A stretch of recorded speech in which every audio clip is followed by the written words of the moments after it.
Well, Iran says thousands of nuclear warheads in the stockpile of the nuclear weapon states pose a direct threat to humanity. It is extremely dangerous that some nuclear weapon states in their nuclear doctrines see the possibility of use of nuclear weapons against non-nuclear weapon states parties to the NPT and review the development of easy-to-use nuclear weapons. The matter of more concern is that threat and dangerous doctrine of use of nuclear weapons against non-nuclear weapon states were officially and repeatedly proclaimed by high-ranking officials.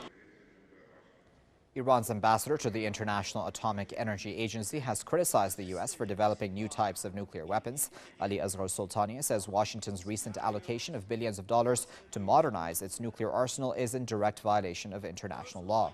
Soltanieh made the remarks in a speech at the meeting of the Preparatory Committee for the 2015 Nuclear Non-Proliferation Treaty Review Conference in Geneva. The Iranian ambassador called for the formation of a committee to work on a draft of a legally binding instrument on the illegality of nuclear weapons. Well, to discuss that a bit further, and I join with Mr. Ridwan Rizk, who is a political commentator, is joining us live now from Beirut. Mr. Rizk, thanks all for joining us. Now, how do you assess at this point, Mr. Rizk, whether or not the United States will be held to account for its nuclear arsenal? Well, as we can see, Iran's been taking lots of time and negotiation with many countries, and especially the last summit was held in Europe. Also did not lead anywhere, and the West couldn't be convinced, or does not want to be convinced, that Iran is not after obtaining a nuclear bomb or using the nuclear power to use in any armed actions against any other country, because it's forbidden ethically and also forbidden by the Iranian law to use any mass destruction weapons against any country.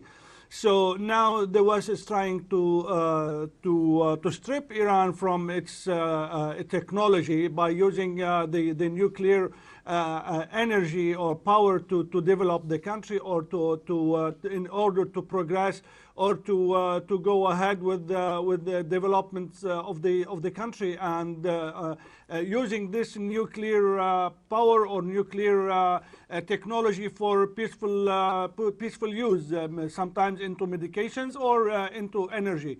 As the U.S. government is trying to abandon any country from in the Middle East to own any nuclear technology, so they will keep Israel the only country in the area or in the whole region who can not only produce or use the nuclear energy or nuclear power, but also having a huge arsenal of nuclear warheads since the 50s.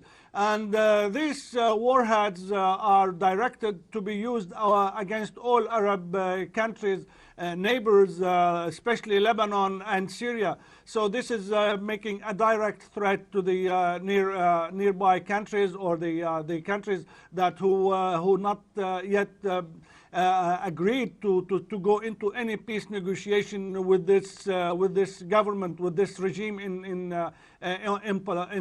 Israel. So the United States must realize that cannot stop this development in Iran. The Iranians now have the technology to produce the nuclear power. They can use this, but for peace, in order to be able to replace the nuclear energy by the petrol when it's gonna end in one decade maybe.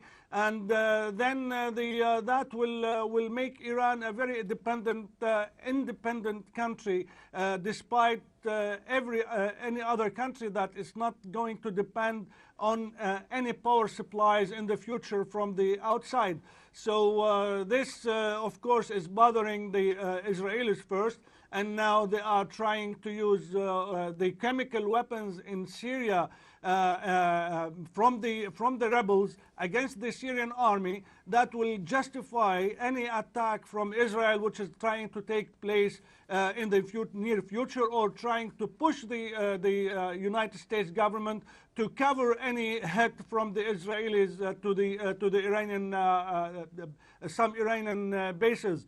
But what's going on now that Saudi Arabia today came up with a position saying that they are going to shoot down any Israeli warplane who's going to hit Iranian targets.